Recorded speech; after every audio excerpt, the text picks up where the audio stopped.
அதாவது ரொம்ப திறமை இருந்தும் ஒரு டிப்ரெஷன் ஓவர் திங்கிங்கில் இருக்கிறதுனால இதை பண்ணலாமா அதை பண்ணலாமான்னு யோசிச்சுக்கிட்டு உண்மையிலே எதுவுமே பண்ண முடியாமல் யாராவது லைஃப்பில் இருக்கீங்களா? சில காலகட்டங்கள் இப்படியே தாங்க போகும். என்றைக்காவது ஒரு நாள் அதுலேருந்து மேலே வந்து நம்மளோட எஃபர்ட்டை நம்ம போட்டு மேலே வரலாம்.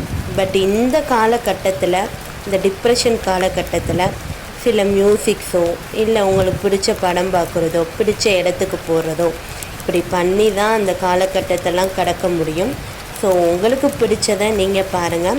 இந்த சேனலில் நேச்சர் வீடியோஸும் ரிலாக்ஸிங் வீடியோஸும் இந்த டிப்ரெஷனில் இருக்கவங்க ஹெல்ப் பண்ணுற மாதிரி தான் போட்டுட்ருக்கு. ஸ்லீப்பிங் வீடியோஸும் போட்டுட்ருக்கு. நல்ல மலைச்சாரல் சவுண்டோட அப்புறம் கடல் அலை சவுண்டோடு போட்டுட்ருக்கு. வேணுன்றவங்க பாருங்கள், சப்ஸ்கிரைப் பண்ணி வச்சுக்கோங்க.